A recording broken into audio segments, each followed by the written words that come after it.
Je m'appelle Luc Monin, j'ai 24 ans et je vis à Saint-Pierre-de-Chartreuse. Je suis étudiant en BTS actuellement à La Tronche, près de Grenoble. Et je suis passionné par le trail.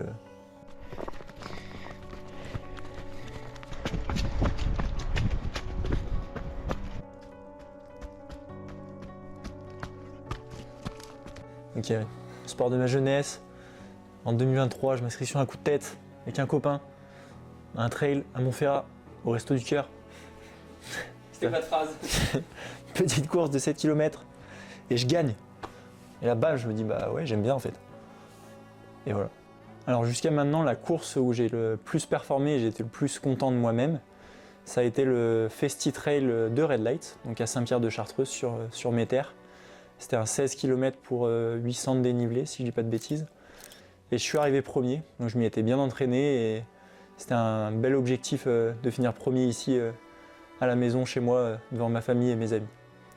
Donc pour mon programme de ma saison, là c'est la première saison où j'ai vraiment un programme avec des objectifs précis. Les saisons d'avant, c'était beaucoup des courses où je m'inscrivais sur un coup de tête. Donc j'avais pas vraiment d'objectif. Puis je découvrais aussi beaucoup les distances, le dénivelé qui augmentait.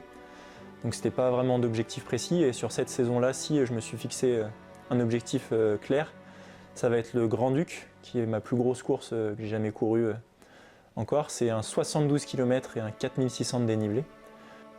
La course de Paladru, elle représente un gros entraînement dans ma saison, parce qu'il y aura beaucoup de concurrence, il y aura beaucoup de niveaux. Donc c'est un très bon test pour voir ce que je vaux sur cette distance de 30 km. Alors pourquoi est-ce que je cours? C'est un peu particulier. Moi je suis un gros compétiteur, j'aime beaucoup la compétition. Et je le ressens clairement, j'essaye de jouer devant sur toutes les courses. Donc je cours beaucoup pour ça, et aussi pour l'ambiance géniale des événements du trail. Ça me permet de faire des sorties, de voyager aussi, parce que je bouge pas mal pour faire les trails. Donc je découvre des nouveaux endroits, des nouveaux paysages. Donc ça c'est aussi important pour moi quand je fais du trail.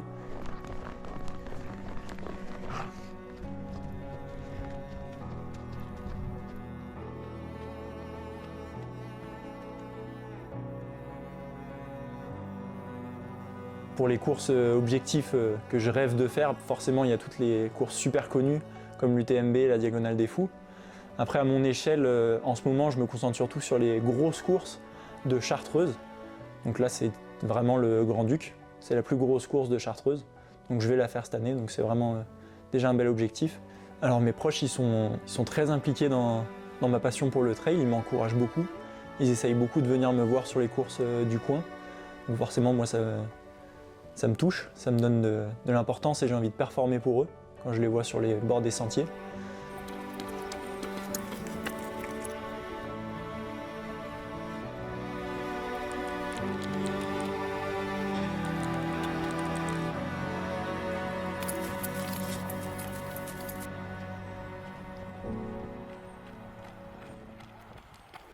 Aujourd'hui, on se retrouve pour une séance sur piste. J'ai prévu 5 fois 500 mètres avec 1 km d'échauffement pour commencer. On est sur une semaine d'après-course, donc je vais courir à un rythme assez tranquille. J'ai l'habitude de faire des séances sur piste pour travailler ma vitesse.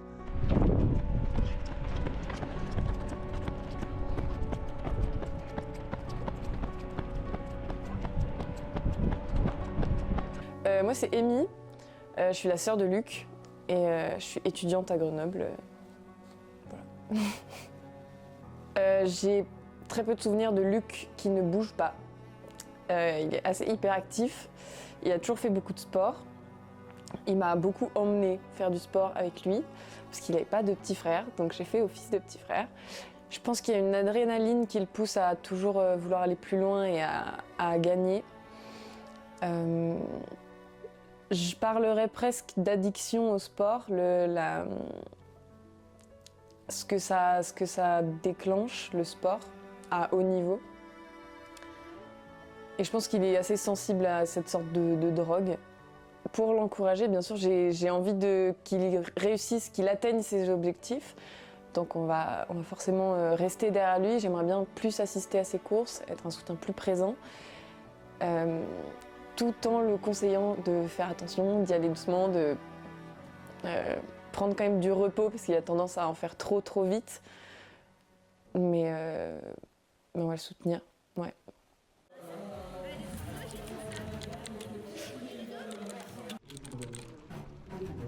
On est parti de la maison à 7h pour arriver à 8h au lac de Paladru.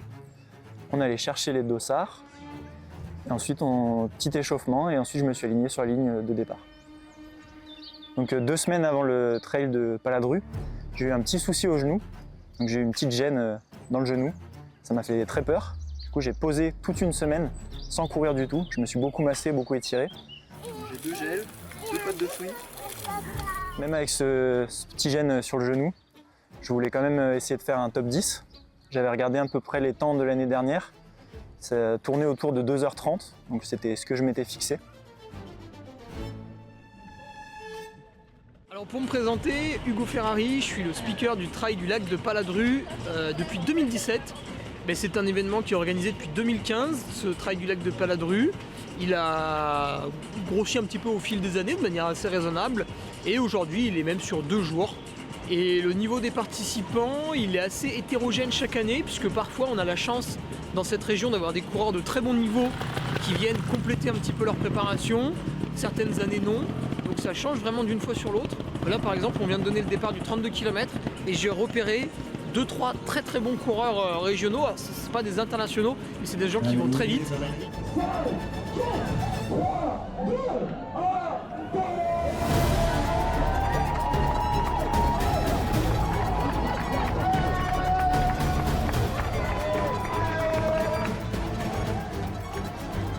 Allez, jusqu'au bout.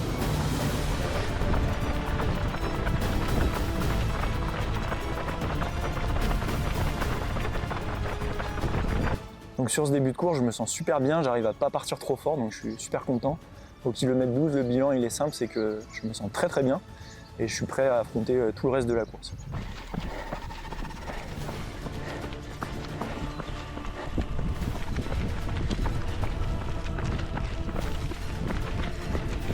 Ça va pas trop dur.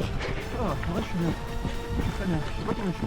Je crois que t'es 20. Non, 10. Ah ouais? Ouais.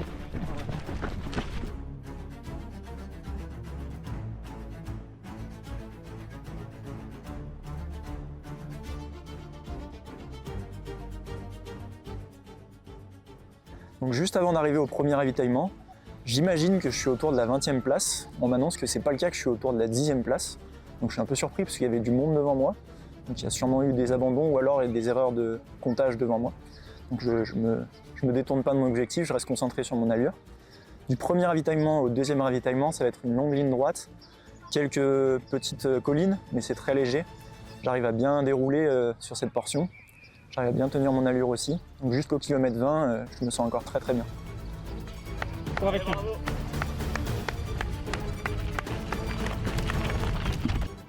À la sortie du deuxième ravitaillement, ça commence à tirer dans les jambes. Donc je commence à avoir des crampes, cuisses, mollets.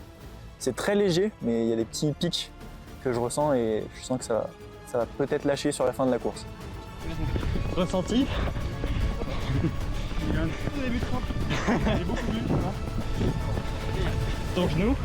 Le genou, il n'y a rien. Donc peu après le deuxième ravitaillement, on va attaquer la montée de la tour de Clermont. Donc cette montée elle se passe plutôt bien, c'est environ 150 mètres de dénivelé. Et en fait j'ai cru que c'était la dernière montée du parcours, ce qui n'était pas du tout le cas. La dernière montée elle était un peu plus loin, au kilomètre 23 à peu près. Ça commence à tirer là. Ah bah je viens de croire. C'est bientôt la fin.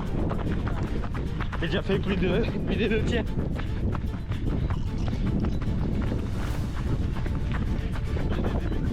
Oh putain ça aide pas. Et là sur cette deuxième montée j'ai beaucoup plus souffert, c'est 250 mètres de dénivelé. Ça grimpe comme ça. C'est très dur, j'ai beaucoup marché. Et c'est à partir de là que ça commence à vraiment piquer, les crampes elles commencent à s'accentuer. À ce moment-là ça pique vraiment et je pense être sorti du top 10. Alors qu'en fait à ce moment-là j'étais bien 10e. Donc là on passe la deuxième grosse bosse. La longue descente elle est très compliquée, j'arrive pas à avancer. C'est très dur, mais je me refais pas doubler. Et ensuite, chaque petite côte de la fin de ce parcours, donc 10 km 26 jusqu'au 32, c'est un enfer. Même une toute petite côte, j'étais obligé de marcher, c'était horrible.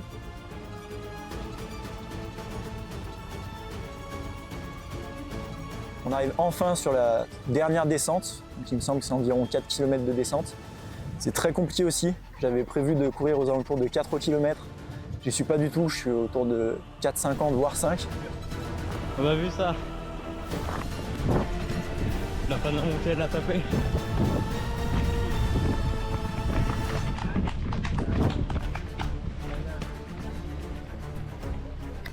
Et donc à 500 mètres de l'arrivée, je me fais doubler et je sors du top 10. Je passe en 11e position à 10-15 secondes du concurrent juste devant moi. C'est un petit peu dur, ça fait mal. Mais je suis content quand même de l'avoir fini. Bien joué mon Luc. C'est bien Luc.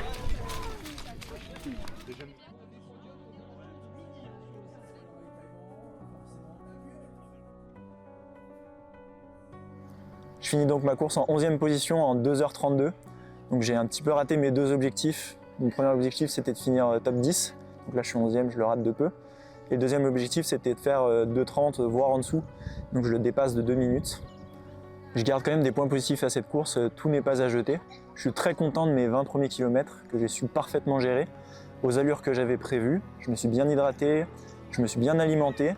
Mais je suis super content, super vue. Le tour du lac, c'est vraiment génial. Il y a plein de points de vue super beaux sur le lac.